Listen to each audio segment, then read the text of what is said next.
முனைவர் சி. மரியசெல்வம், உதவி பேராசிரியர், தமிழ்துறை, தூய வளனார் கலை மற்றும் அறிவியல் கல்லூரி, கடலூர். எட்டுத்தொகை. எட்டுத்தொகையில் புறநானூறு.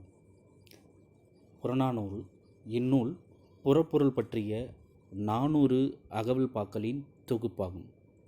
இதனை புறம், புறப்பாட்டு என்ற பெயர்களாலும் அழைப்பர். இப்பாடல்களை பாடியுள்ள புலவர்களின் எண்ணிக்கை 157. இந்நூலிற்கு கடவுள் வாழ்த்தினை பாடியவர் பாரதம் பாடிய பெருந்தேவனார். புறநானூற்றை தொகுத்தவரும் தொகுப்பித்தவரும் யார் என தெரியவில்லை. ஒவ்வொரு பாட்டின் இறுதியிலும் திணை, துறை, பாடினோர், பாடப்பட்டோர் போன்ற குறிப்புகள் காணப்படுகின்றன. புறநானூற்றில் 4 அடி முதல் 40 அடி வரை உள்ள பாடல்கள் இடம்பெறுகின்றன. இப்பாடல்களில் வெட்சி, கரந்தை, வஞ்சி, காஞ்சி, நொச்சி, உழிஞை, தும்பை, வாகை, பாடான், பொதுவியல், கைக்கிளை, பெருந்திணை ஆகிய புறத்திணைகளும் அவற்றின் துறைகளும் பயின்று வருகின்றன.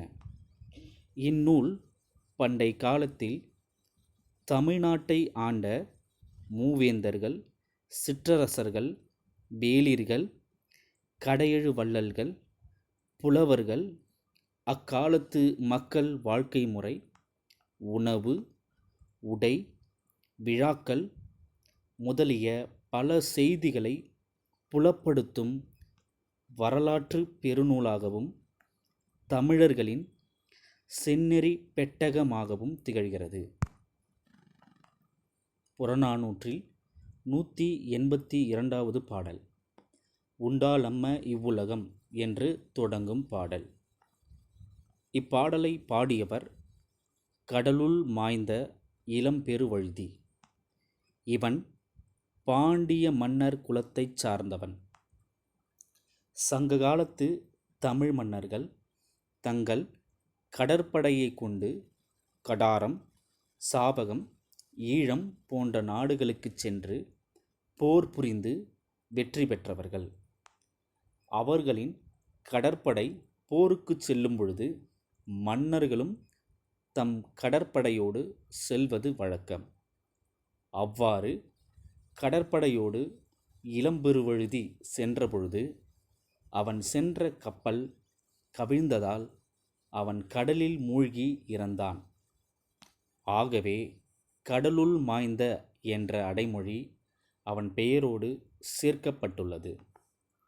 இவன் புறநானூற்றில் உள்ள இப்பாடலை இயற்றியதோடு மட்டுமல்லாமல் திருமாலின் பெருமையை புகழ்ந்து பரிபாடலில் உள்ள 15ஆம் செய்யுளையும் இயற்றியவன். இப்பாடலின் பின்னணி: இப்பாடலில் கடலுள் மாய்ந்த இளம்பெருவழுதி மனித நேயத்தோடு தமக்கென முயலா நோன்தாள் பிறர்க்கென முயலுனர் உள்ளதால்தான் இவ்வுலகம் நிலை பெற்று இயங்கிக் கொண்டிருக்கிறது என்ற உயர்ந்த கருத்தை கூறுகிறான்.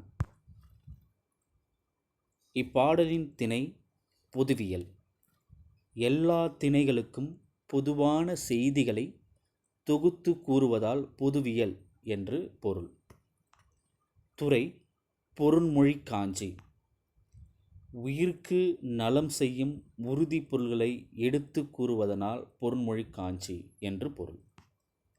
பாடல் உண்டால் அம்ம இவ்வுலகம் இந்திரர் அமிழ்தம் ஏவதாயினும் இனிது என தமியர் உண்டலும் இலரே முனிவிலர் துஞ்சலும் இலர் பிறர் அஞ்சுவது அஞ்சி புகழ் எனின் உயிரும் கொடுக்குவர் பழி எனின் உலகுடன் பெறினும் கொள்ளலர் அயர்விலர் அன்னமாட்சி அணையராகி தமக்கென முயலா நோன்தாள் பிறர்க்கென முயலுனர் உண்மையானே. இப்பாடலின் விளக்கம்: இந்த உலகம் எதனால் இயங்குகிறது என்றால், தனக்கென வாழாமல் பிறருக்கு உதவுவதற்காக வாழும் முயற்சி உடையவர் இருப்பதால்தான்.